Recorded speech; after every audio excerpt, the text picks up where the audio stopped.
promenade. Mon Dieu, est-il donc pas de chemin qui ramène au bonheur d'autrefois regretté si souvent? Théophile Gautier. Il faisait un jour blanc et tout chargé d'orage. Les oiseaux accablés se taisaient sous l'ombrage. Les herbes se tordaient au baiser du soleil. Dans les champs moissonnés, les pailles inégales abritaient des cigales. Le cru trouve le seul universel sommeil. Par les tons tourmentés, une vache laitable, au loin, de temps en temps, mugissait, lamentable. Et tout redevenait calme et silencieux.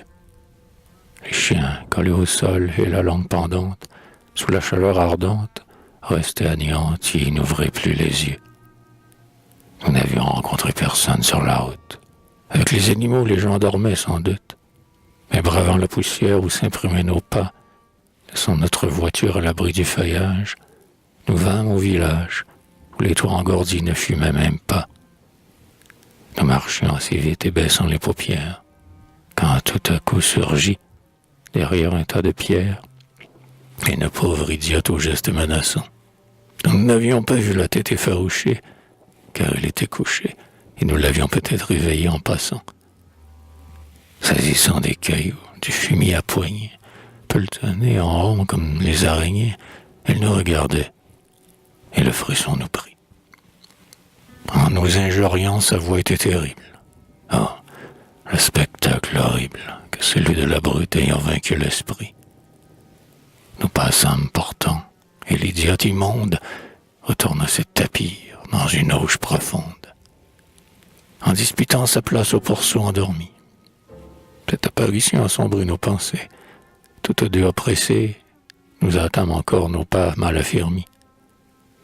Nous avions dépassé la dernière chaumière, et nous voyions déjà, sous la blanche lumière, scintiller le grand toit du rustique chalet. Nous entrâmes bientôt dans la courte avenue, où tout, à ma venue, de mon beau jour d'automne à la fois me parlait. Je ressongeais soudain à la barrière verte, une honnête barrière en bois, toujours ouverte, à laquelle une allée étroite aboutissait, et qu'embaumaient alors d'humbles et bonnes roses, dont les fleurs demi-closes s'effeuillaient doucement quand la brise passait.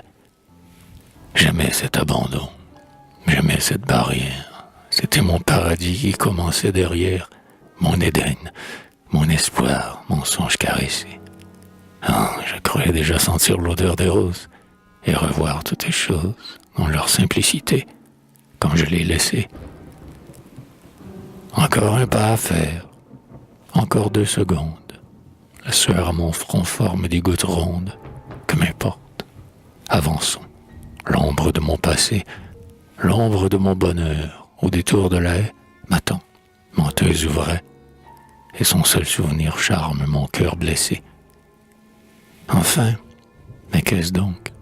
L'entrée est interdite, un cadenas de fer, une grille maudite, de pins tout desséchés au lieu des rosiers frais. Quoi? Même ici tout change, et ma triste pensée, de partout repoussée, n'aura donc plus d'asile où cacher ses regrets. Entre les verts talus fleuris de marjolaine, nous suivîmes à droite une sorte de traîne, qu'on n'avait pas encore tenté de corriger. Puis, après quelques pas sur les mousses moelleuses, telles que 2 voleuses, nous entrâmes soudain par le bas du verger. En glissant maintes fois sur cette herbe pelée, rare, fauve, menue et du soleil brûlé, où chancellent des pieds plus fermes que le mien, j'arrivais cependant à la charmille ombreuse. J'en étais presque heureuse, tant on jouit de peu quand le cœur n'a plus rien. Il faisait à cette heure une chaleur atroce.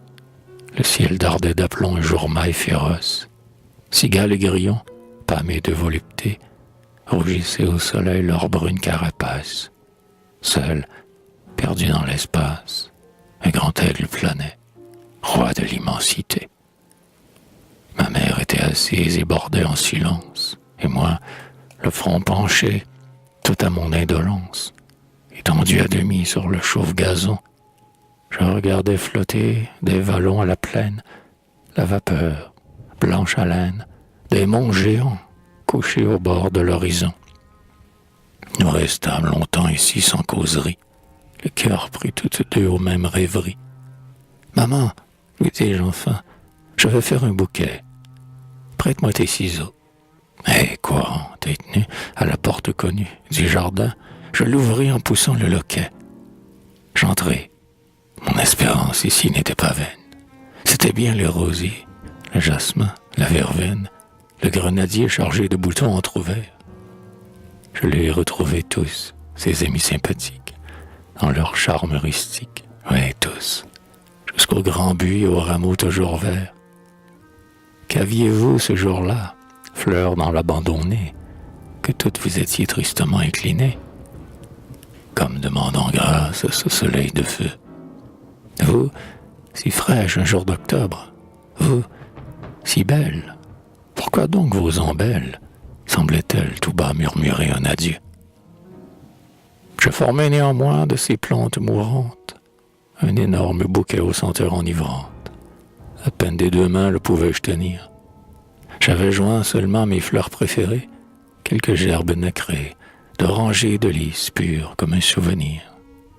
Puis, montant l'escalier aux marches un peu hautes, que nous avions jadis gravies comme des hôtes, sous le regard ami de la mère et du fils, tenté de heurter la serrure rouillée, la porte verrouillée, ne branla même pas aux efforts que je fis. Je voulais revenir sur cette galerie où j'avais entendu la voix presque attendrie, le ton presque amoureux, mon bien-aimé causer. Mais, comme la plupart des choses de la vie, hélas, mon humble envie n'était pas de ces vœux qu'on peut réaliser. Oh, pourtant, si jamais mon amour de son âme fut compris, ce fut là, sous les rayons de flamme, que j'étais le soleil, dans ce lieu, dans ce coin, où s'épanouissaient ces fleurs et mes chimères, tandis que nos deux mères souriaient, nous montrant l'une à l'autre de loin. Or, depuis que j'arrête de penser en pensée, sans que j'y prisse garde, une heure était passée. Je dû suivre ma mère et partir. Seulement, je n'avais à marcher ni courage ni zèle. Je venais après elle, triste le cœur serré d'un noir pressentiment. Mes fleurs, mises dans l'eau, relevèrent la tête, me charmèrent 8 jours de leur senteur discrète, puis séchèrent encore pour ne plus se rouvrir.